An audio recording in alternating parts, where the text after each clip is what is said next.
Hello subscriber. It's our day 329 and today is August 28 and it's Monday. Ayan, nandito pa rin tayo sa ating construction site. Dito yan sa may Bongabel Private Resort. Syempre dito lang sa loob ng South Spring Villas, Bukal, Calamba, Laguna. Ayan, update na naman tayo ng ating construction. Pero syempre hapon na naman ako kasi naging busy ako. Nawala sa isip ko na tatatlo lang yung ating tao, kaya talagang hindi naman nag-overtime. Usually ang off namin hanggang 4. So dahil wala naman masyado silang nagawa kasi konti lang naman, yun, tatlo lang yung tao natin. Tapos bakasyon yung 4. Isa na dun yung anniversary niya si Butoy. Anniversary, mukhang pagod yan at hindi makakapasok ngayong araw. So expect natin mga bukas pa yan. Siyempre sasagad-sagarin na nila yung bakasyon. Ayan. Tapos siyempre tatato yung taon natin. So hinati na lang namin yung gagawin nila. So hindi masyado ganong kalakihan yung project namin ngayon. Kasi unlike ng marami sila, tulong-tulong sila, mas mabilis. So dinivide lang namin talaga. Ayan. So sa ngayon ito muna yung update lang natin. Medyo simple lang natin. Ito yung passage natin, hindi pa rin, pero may nakita na akong panel dyan. Siguro di lang nila kinakabit, hindi lang nila tutukan ngayon. Ayun, tapos yun kagabi nga nilabas nila yung mga halaman ito. Tapos ito pala yung puno na tinapas yung tinabasan namin. Hindi pa namin na tatanggal dyan, pero parang nakaroon ako ng idea ngayon na maganda siyang gawing bakod na poste. May itatayo lang na ibabao namin dyan na nakatayo, tulad ng ginawa namin dati ng court. Ayan, yung puno na nakatayo na yan, ano rin yan, sangari lang dito ng puno na to.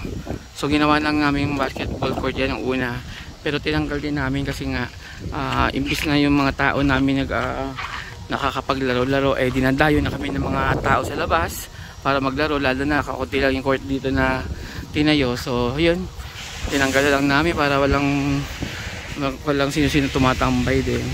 Pero ito nga, papa-request ko na lang to na gawing bakod para tayo namin dito, para kung sakali, ayun na, meron kami kakabitan ng bakod. At ayan, dumating na si Sir Jeff, yung ating electrician. At ayan, ilang araw, isang buwan yata itong di nagpakita. Isang buwan ba, sir? Magaling. Ano ba yung kamusta na yung sakit mo? Sir, recover naman na. Ano yan, yung sabi mo, GERD, yung, di ba kung ano yan? Yan ba yung nagkakakain ako ano? Nagdididigay ng maasim? Tama ba? May iniinom akong ganyan yung maalox ba yun? Maalox? Nagkaganyan ka na rin ba? Hindi, lagi lang akong acidic. Kasi pag mataba ka, tapos nagda-diet ako, syempre, yung fats nagiging acid. Tapos para siyang, ang acid ng digay ko, sakit. So umiinom ako ng yung maalox, sir. Maalox. Sir, bakit dito sir, no? Oo, sakit. Bakit dito tapos? Mahap day, minsan, no? Parang may oo. Baka sa'yo medyo malala yung mo, mukhang nasusunog na yata yung acid mo. Sobrang acid ba? Wala kayong ininom na baser, yung mga pangontra doon? Mahal yung binigay sa akin gamot yung baka may antibiotic na, wala naman. Ano lang, pangkontra lang sa acid. yun sir, yung Maalox lang, di ba? Bumibili ako ng maalox. dati ganun Pero dati na palang ganyan ka rin, acidic ka rin. nung nakuha ko yung sa abroad sa abroad, bumalik na naman. Oo. Raw yan? Ako uric acid, mataas lagi. Buti wala kang kasi nagkukos din ng gout yan, mga ganon, di ba? Yung acid na yan. Side effects rin yan. Sir, ako nga yun, hindi ko na naman madaretso to, Tomas. Kagabi nag-test ako ng, hindi ko madaretso, kasi binahayan na naman ako ng mga crystal sa siko ko. Pareho tayo sir, parang dito, yan, saka Oo, yan nga pagka may galaw ka minsan, nakala mo naiikit. Oo, para may na-stuck, hindi ko na madaretso. Mataas yan, mukhang inom na naman ako. May binili pa naman ako ng pantas kagabi na yung sa blood, 3 pati uric acid. Sabi ang ganda ng dugo ko, pero gayon binili naman akong may parang uric acid ako sa siko. Ayan. So ayan yung ating electrician. At marami kaming papasilip ko yung mga pinagagagawa namin. Ako nag-wiring yan sa taas Ginawa ko 3, ilang switch yun? 1, 2, 3, 4, 6 na switch. Tagdadal, kada side. Oo. Kasi pag hindi, mga abang. Tapos magpaabang ako ng isang line doon na direct lang, kuryente lang. Kasi nga, yung una mong ginawa mo sa akin doon, may switch eh. Saan ba sir? Yung sa may terrace ko doon.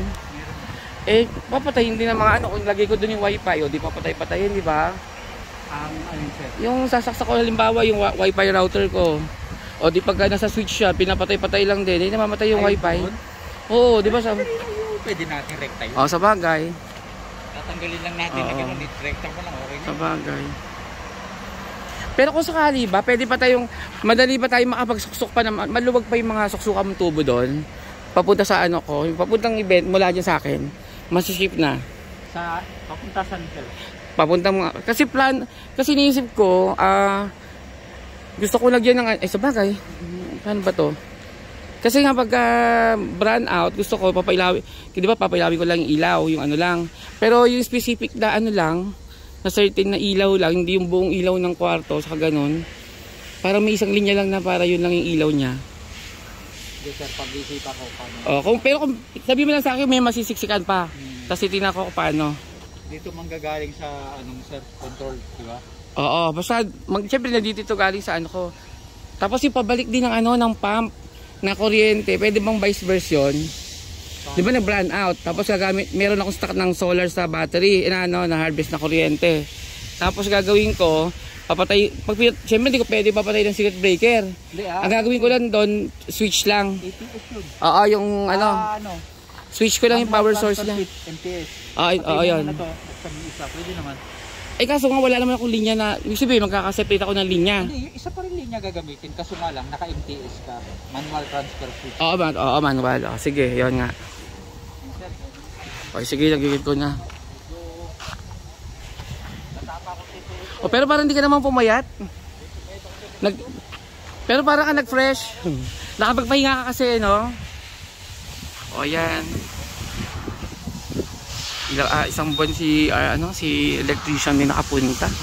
At mamaya marami kami pag-uusapan kasi ang dami ko ang ginawang wiring, saka pinagbibili mga secret breaker na mga wifi control. Yun, gusto ko sanang abangan na kung pwede pa yung mga wiring namin.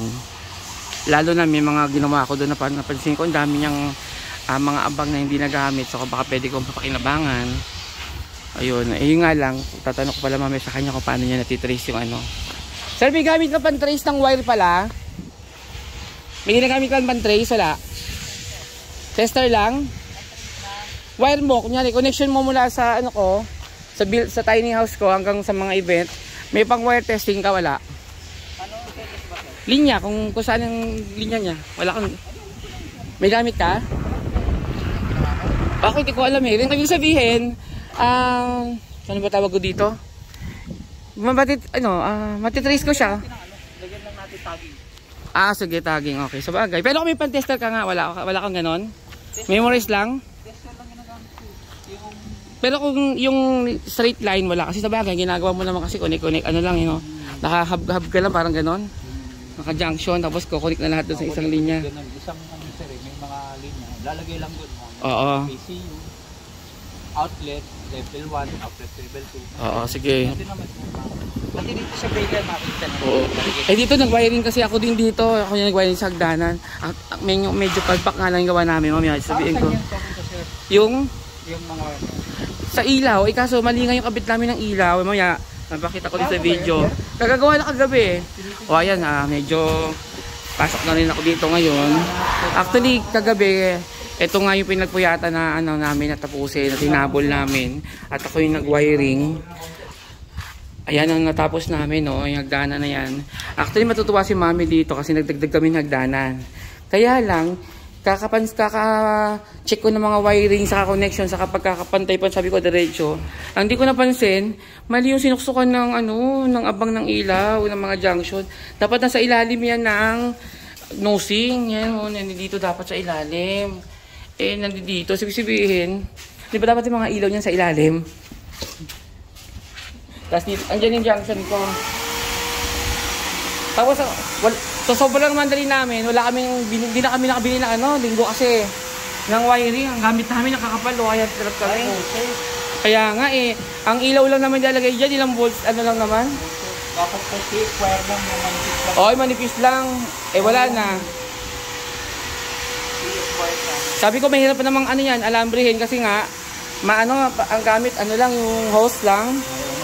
Mahirap ilusot-lusot eh. Kaya sabi ko lagyan na natin ng wire. Ang ginawa ko diyan, isang line 1 na diretso, tapos yon. Tapos group 1, 2, 3, parang 3 switch para pwede kong laruin. Saan sana yung switch niyan, sir? Saan sana tatakbo yan? Yan, papunta dapat dyan. O, nasa na yung abang yan, sir? Pupunta dito?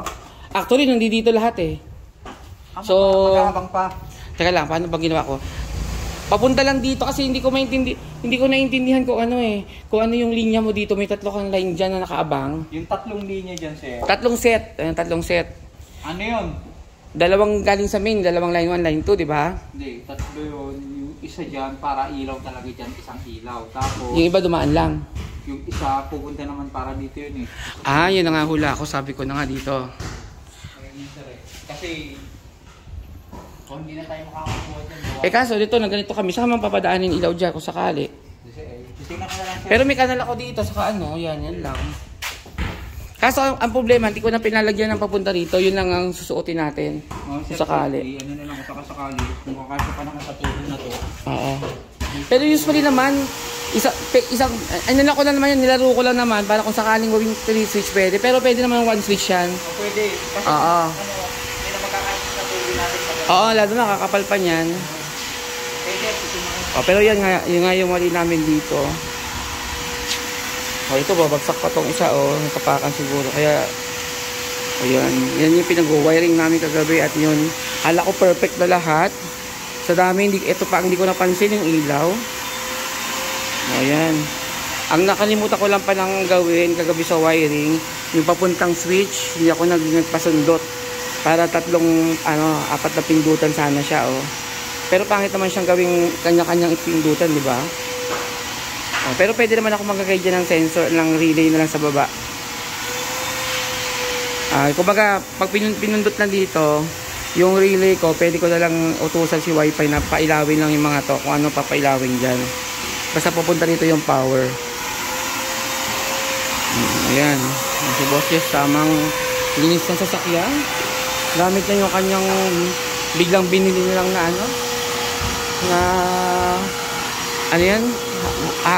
dry and wet na vacuum. Ewan ko lang kung malakas yung nabili niya. Ito dahil wala pang tao, pero pinalinis namin to para makapag sila dito, tambol-tambol, makapag-kesame din. Although nalinis-linis na.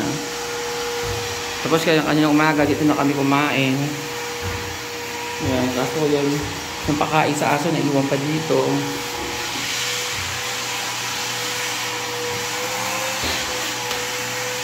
Yan, kaya excited na din ako magkaroon ng mag-piping na. Kasi nga para maghanap ko na yung mga lababo dyan, pag-ugas na. Yan. Tingin tayo sa taas.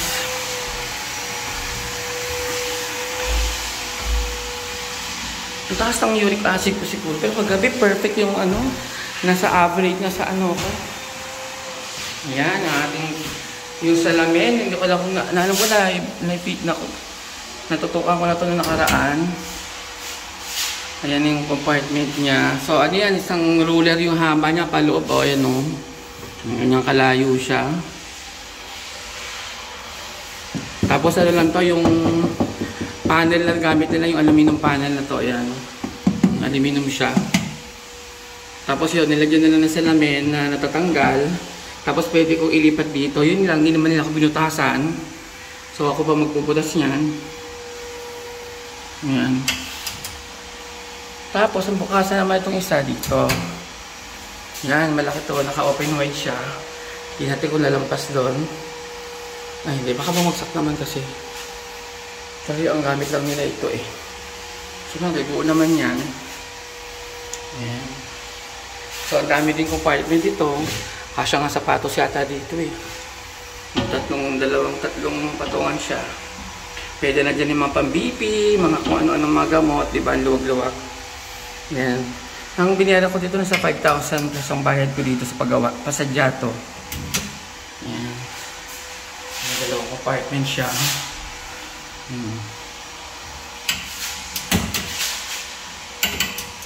Yan. Tapos push button lang. Ayan siya. Diba? Ganda. Laki-laki. Tapos yung white ang nilapad niyan.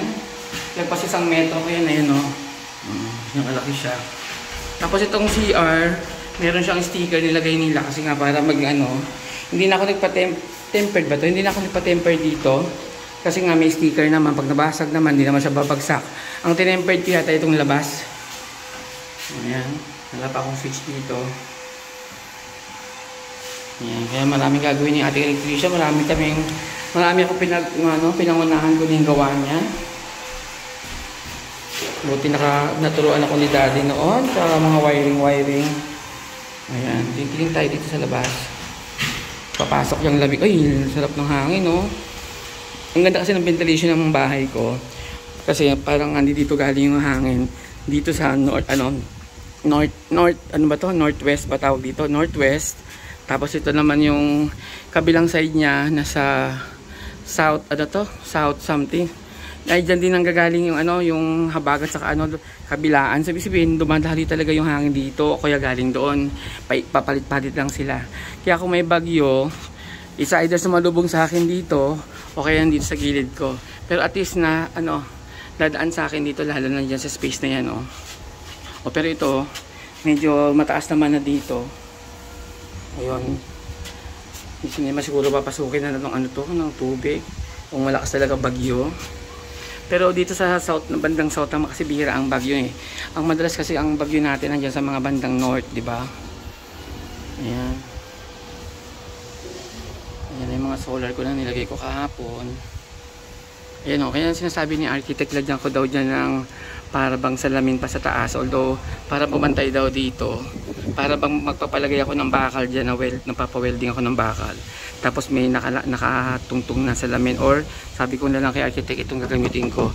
Pero bibiliin ko yung sheet lang. Para medyo mas mura. Hatiin ko sa kalahati yon. Parang, pahaba. Na puto sa gitna. Kasi 4 feet by 8 feet. So, puputulin ko yung sa gitna yung bali mangyayari tag 2 feet 2 feet 2 feet tapos 8 2 by 8 2 by 8. So yun yung lalatag ko diyan. Palibot diyan sa para magmukha siyang maliit na may space lang dito sa baba para magmukha siyang buo. Kasi laki-laki nga daw para siyang mapagkamalampang UFO yan na hinahanap ngayon na mga US. O baka sabihin nila yan yung lumanding diyan na UFO, parang triangle din kasi siya Yan. Tapos yan, may mga puti-puti pa na yan kasi ginamit namin sa ginawa nilang tungtungan dati sa hagdanan, kaya nagkapos semento. Pero yon natutunan ko, ang paninis lang pala ng mga semento yung muriatic acid. Halo mo na konting tubig tapos ibabrush mo dyan. Tapos natidissolve na yung chemical ng semento. Mas parang pwede mo na siyang pahiran. Or kaya kung may brush lang na light, pwede na. Pero kung makapal-kapal siguro, pwede na yung steel brush. Pero since plastic lang, baka magasgasahan. Siguro simpleng brush lang yan. Yan. Maganda pala pang linis yung muriatic. Yung nga lang talagang maamoy. Hindi kaya ng aking lungs. Ayan. Kunin yung mga ilaw, Jake. Ayan. Pero bakit yung mga ilaw nga pala rito?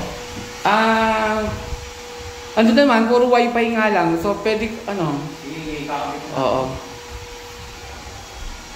Pag kinabit mo yung mapapansin mo, magbiblink-blink lang. Sabihin, naghahanap siya ng connection. So, okay na yon.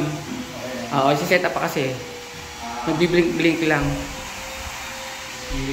Tapos may binili akong set ng matawag dito, AC contactor. 4. Para sa 4. Mapamilya ka doon, contactor, magnet contactor. Magnetic contactor. Tapos binili ako din ng pares na overload. Pero mababa lang kasi kada motor lang binili ko para atagi isa sila. Kasi may pan-control panel. Actually, may binili na akong panel. Ang problema, mali yung nabili ko. Kasi yung pahaba yung nabili ko, katulad lang sa baba. Yung contactor, yung para siyang para siyang nabobolt in.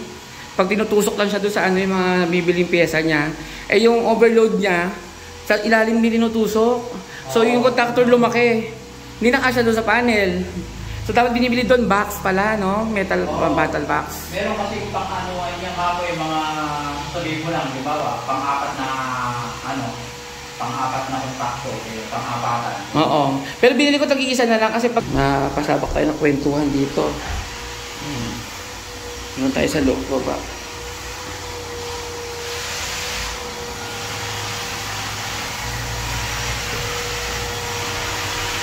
Ayan, kasi medyo komplikado ang mga electrical. Yan, buti na naman nagkaintindihan kami konti ni electrician, Sir Jeff.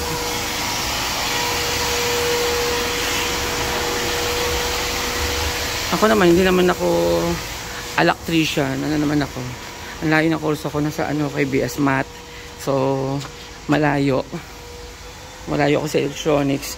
Although nung high school, nag-aral ako ng radio technician. So, naintindihan ko yung konti mga ganyan-ganyan. Pinapamemorize pa sa amin dati yung mga color ng resistor. Yung ano ba yun? Yung Royce Rape, youngers, but willingly. Nakalimutan ko na. Parang ganon. Pero ngayon hindi na uso yung kasi tinetester na lang. Ito na ngayon yung ginawa nila ng dalawa nating tao na Ayan, ginawa nila. Pinutulan na nila yung skimmer natin kasi mahaba. Kasi pinasok natin yung pinaka-container sa basket niya, yung pinaka-filter niya, lalabas yung uso niya dito sa harapan. Ayan, lalabas siya. So, para hindi siya lumabas, pinutol na siya. So, mangyayari na lang, kailangan ko na lang ng maayos na waterproofing sa paligid niya. Ayan, kasi mga nagtiktik kami dyan. So, baka, so, bago i-final yan, dapat magkaroon ng waterproofing sa paligid. Pero ang maganda naman dito, nakapasok na, wala lang sa gabal. Buo na yung tiles namin dito. Ayan. Tapos diretso na yan sa swim sa loob. Yan, silipin nga natin yung kabila din kung gano'n din ginawa. So ito yung ginawa lang nila, tinitik nila maghapon, pinagkasya nila. Tag-isa sila, ang dalawang tao. Tapos yung isa naman, yung assistant nila sa nag-finishing ng hagdanan. Yun lang yung nagawa namin ngayong araw. Ayan, ito ganun din. Ayan, kinat din. Pero hindi pa kinukunik yung kanyang piping kasi nga, hindi pa nagpa-final. Ayan, nakapasok din siya. So, dapat waterproofing din.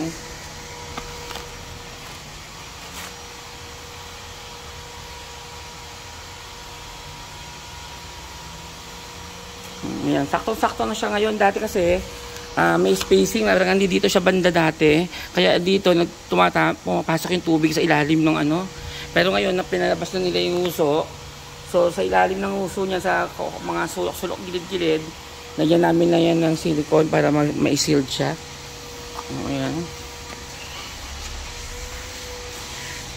Tapos pag tumitingin naman ako doon sa online ng shopping na naghahanap ako ng di ba, maglalagay ako ng LED dito sa labas ng pool saka sa loob or abang lang, maski abang lang. Ang problema lang naman sa online shopping, karamihan ng mga LED doon, hindi ko hindi nila mag-guarantee. Parang hindi ko makita na pwede siyang talaga nakalublob sa tubig. Kasi kung ilalagay ko dito yung aking LED, ang laki ng chance, 80% yun laging basa at nakadublob. Although 12% lang, 12 volts lang naman yung kuryente niya. So yun ang problema ko. Baka hindi tumagal yung unit ng LED. Kasi nga, tapos isa pa, maiksi lang yung mga binibenta sa online. Karamihan 5 meters lang. So 5 di ba? 5 di pa lang. So mula dyan, siguro hanggang dito lang yan. So kailangan kada 5 meters, meron akong gagawin na parang ganito na outlet para pwedeng ipasok doon yung kuryente niya o kaya mag-distribute. Yun lang yung problema. Pero siguro na lang tumingin din ako sa isang online sa abroad naman, yung Alibaba. Doon marami doon kaso hindi ko alam kung paano yung shipping ko kasi hindi pa ako nakapag-try ng Alibaba. Pero may mga friends na ako na nag-o-order na doon, sanay na. Papatulong lang siguro ako paano talaga i-certified na tama yung legit yung mga bebenta. Pero napansin ko sa Alibaba, nakalagay doon ko ilang years na yung company nila doon sa online na yon. Nakalagay kong 10 years, mga 3 years ganun. Pero hindi ko makita, wala akong makita mga comment na nahanap ko o baka hindi ko lang alam kung saan hanapin. Para makakita ko yung mga comment ng doon. Pero karamihan wholesale doon. So, kung magninegosyo ka ng magre-retail ka, maganda kumuha doon sa Alibaba. Kaya karamihan ng mga Lazada, Shopee yan. Ito kumukuha yung mga ano nila. Pero yung iba naman, nagda-dropship na lang. Doon pa rin umu-order pero dito yung ano, yung transaction. Yan, nagda-dropshipping. Pero try ko din yan pagtapos itong resort. Abangan nyo yun. Aaralin natin yung dropshipping saka yung online siya, no? Online store. Kasi napansin ko malakas ang needs ng mga supply ng chlorine dito. Parang gusto ko magnegosyo ng chlorine. Tapos yun nga yung ating ano, darating na delivery ng ICOT. Nag-order pala ako kay Mama Apple. Hello. Yan. Nag-order ako ng isang balde na naman kasi nga gagamitin namin dito. Yung ICOT CM30 yata yung ano na yun. Yung code ng product. Yun, maganda yung klase yung kanilang ano, waterproofing. Pero yun yung waterproofing na kailangan na nasa loob siya. Hindi siya pwedeng expose sa araw. Eh since pwede siya sa mga ganito, tas papatungan naman ng semento or tiles nga ganon. Yan yung ginamit namin sa paligid ng pool. Pero meron din silang expose, yung may parang rubberize ng konti dating. Pag pinahid mo parang may pagka-rubber na konti. Ayun yun yung mga pang outdoor. Ayun. So yung pagtapos nito baka tulungan ko rin sila doon sa kanilang sales noon. At mapakinabangan ko naman yung kadaldalan ko. Ayan, baka mag-usap kami noon. So abangan din nyo yun. Ayan. Ito na yung aking mga planter box. Tapos baka tuyo na rin yung ating ano dito. O ayan o, nakikita ko na nga o. Yung may buhos na ano, na piping. Binuhusan namin yan para pagka nagtamba kami ng graba dyan, hindi siya madaganan, mabigatan. Para hindi uli ma-deform or bumuka yung mga ano, tugtong. So, binuhusan namin siya bago magtambak. Tapos itong portion na to, yung may mga hollow blocks, yan yung iiwanan namin na portion na para pagka nagka-problema yung aking bulb, diyan kami magdudugtong. Diyan kami magpapalit ng mga bulb. Ayan, binaon lang namin yung mga permanent na. Ayan, ito yung magpa-piping ako. Tatry ko mamaya mag-piping. Ayan, dudugtungan natin yan. Ayan, medyo ano na tayo.